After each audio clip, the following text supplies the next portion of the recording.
Es curioso, ¿no? Esa tecnología increíble que nos guía por el mundo con una precisión asombrosa, de repente, al cruzar una puerta, se rinde. Bueno, hoy vamos a meternos de lleno en ese laberinto invisible que vuelve locos a nuestros aparatos y a entender, de una vez por todas, por qué el GPS no funciona bien en interiores. A ver, es algo que nos pasa a todos. Afuera, en la calle, el puntito azul de nuestro celular se mueve perfecto, con una seguridad increíble. Pero apenas ponemos un pie en un centro comercial, un aeropuerto, ¡puf!, se vuelve loco, salta de un lado a otro. ¿Qué es lo que pasa ahí exactamente? Bueno, vamos a ver qué hay detrás de todo esto. Y lo primero que hay que decir es que la culpa no es del teléfono, no. El verdadero problema es el edificio en sí. Piensen en esto. Cada pared, cada mueble, incluso las personas, todo eso crea un laberinto invisible y súper complejo para las señales de radio que intentan ubicarnos. Aquí está el concepto clave de todo esto. Se llama propagación por trayectos múltiples. Suena complicado, pero la idea es simple. Afuera, en un espacio abierto, la señal va más o menos en línea recta. Pero adentro, adentro una sola señal no tiene un camino fácil. Se parte en pedazos, rebota por todos lados y se dispersa, creando un montón de ecos que llegan al celular y lo confunden. Miren, esta imagen lo explica perfecto. En lugar de tener una línea recta y simple desde el que emite la señal hasta nuestro teléfono, lo que tenemos es esta red. Es un caos total. La señal original se convierte en cientos de ecos que rebotan en todo: objetos, paredes, el techo, creando literalmente un laberinto.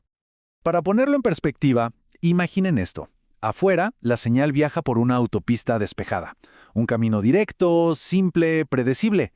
Pero adentro, es como si esa autopista se convirtiera en el centro de una ciudad vieja, llena de callejones, sin salida, con 1000 caminos posibles. Es un entorno que, de entrada, parece imposible de descifrar. Ok, y este laberinto provoca dos problemas principales. El primero es que la señal se debilita. Con cada rebote pierde fuerza, mucho más rápido que si estuviera al aire libre. Y el segundo, que es el más importante para la localización, es que los ecos, al rebotar, toman caminos más largos, o sea, llegan más tarde, y ese llegar tarde es la raíz de todo el problema de la ubicación. Bueno, pero aquí es donde la cosa se pone fascinante, porque si todo es tan caótico, ¿cómo es posible sacar algo de información precisa de ahí? Parece imposible, ¿no? Pues la respuesta, y esto es increíble, está en encontrar patrones escondidos en el propio caos. Vamos a ver cómo la ciencia le encuentra el sentido a este laberinto.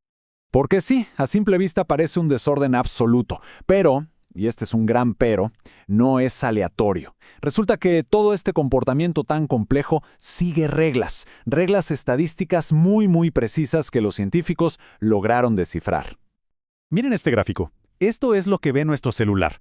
Esas caídas súper bruscas donde la señal casi desaparece por completo se llaman desvanecimientos de Rayleigh. Es como si dos olas chocaran y se cancelaran una a la otra. Bueno, eso mismo le pasa a la señal de radio cuando los ecos se interfieren entre sí dentro del laberinto. Y aquí viene la magia. Si uno agarra todas esas subidas y bajadas, todo ese aparente caos, y lo analiza, descubre que hay un orden escondido. La forma en que la señal varía sigue un patrón matemático, una curva casi perfecta que se conoce como la distribución de Rayleigh. Y de golpe, lo que parecía totalmente impredecible, ahora se puede medir y predecir. Entonces, básicamente tenemos dos situaciones adentro de un edificio. Primero, el caos total. Esto es cuando no hay una línea recta entre el emisor y nuestro teléfono. Ahí la señal sube y baja como loca, siguiendo esa estadística de Rayleigh que vimos. Pero luego está el escenario con un rayo de esperanza, cuando sí hay una línea de visión directa. Aunque todavía hay ecos, esa señal directa actúa como un ancla, estabiliza un poco las cosas y el patrón es un poquito más predecible. Ok, ya entendimos la física del asunto. Pero, ¿cómo se conecta todo esto con el bendito puntito azul perdido en el mapa de nuestro celular? Bueno, ahora vamos a unir los puntos. Vamos a ver cómo esos retrasos de la señal se convierten en errores de metros en nuestra ubicación. A ver, el mecanismo es este. Los sistemas de GPS calculan a qué distancia estamos midiendo cuánto tiempo tarda en llegar una señal. Es una cuenta simple, tiempo por velocidad. Pero, si la señal por culpa de los rebotes toma un camino más largo, tarda más en llegar. Y el teléfono que no sabe que la señal dio un paseo piensa, tardó más, entonces debe estar más lejos. Y así es como un error de tiempo de apenas nanosegundos se transforma en un error de ubicación de varios metros en el mapa. ¿Y de qué tamaño de error estamos hablando? Miren este dato que es increíble. Las mediciones en oficinas reales muestran que el error se va acumulando. Por cada metro que nos alejamos del transmisor, el error de cálculo aumenta en promedio casi 7 centímetros. 7 centímetros por metro puede no sonar a mucho, pero en un edificio grande esos centímetros se van sumando y terminan siendo metros y metros de error. Y aquí, en este gráfico, se ve clarísimo. Estos son datos reales. No se fijen tanto en los puntos individuales, que suben y bajan, sino en la tendencia general, en esa línea. La conclusión es evidente: a más distancia, más error. Es como si el laberinto se fuera haciendo cada vez más y más complicado a medida que nos metemos más adentro.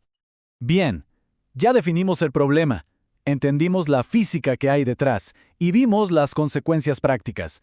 Entonces, ahora viene la gran pregunta: ¿y cómo se arregla esto? ¿Hay alguna forma de navegar este laberinto invisible? La respuesta es sí, y la clave está en algo que se llama ancho de banda. Pensemos en el desafío principal. La primera señal que llega a nuestro teléfono es la buena, la que tomó el camino más corto y por lo tanto nos da la distancia más real. El problema es que muchas veces esa primera señal es muy débil y los ecos que llegan después son mucho más fuertes. Entonces, ¿cómo hace el teléfono para saber cuál es la primera, la señal verdadera, en medio de todo ese ruido de ecos? La respuesta está en tener una mejor resolución temporal. ¿Qué significa esto? Es como poder ver el tiempo con una lupa de muchísimo aumento. Necesitamos poder distinguir la llegada de la primera señal de los ecos que llegan apenas una millonésima de segundo después. Es como pasar una película en cámara súper lenta para poder ver el primer fotograma con total claridad.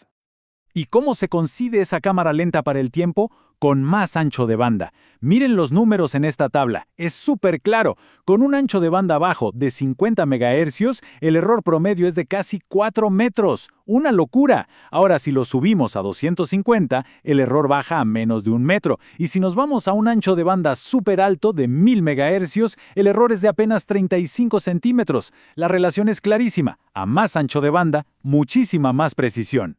Básicamente, un ancho de banda más amplio le da a nuestro teléfono una especie de superpoder. Le da una vista de águila sobre el tiempo. Le permite ver la llegada de cada señal con una claridad impresionante y así puede distinguir cuál es la señal buena, la del camino directo, y cuáles son los ecos, los espejismos, los callejones sin salida de este laberinto. Así que la próxima vez que el puntito azul en el mapa se ponga a dudar dentro de un edificio, ya sabemos qué pasa. No es que esté perdido, es que está intentando resolver un rompecabezas de física súper complejo. Pero lo bueno es que la solución ya existe. Y a medida que la tecnología siga avanzando, estos laberintos invisibles van a ser cada vez más fáciles de navegar. Y eso va a abrir un mundo de posibilidades para todo lo que se pueda hacer con la localización precisa en interiores.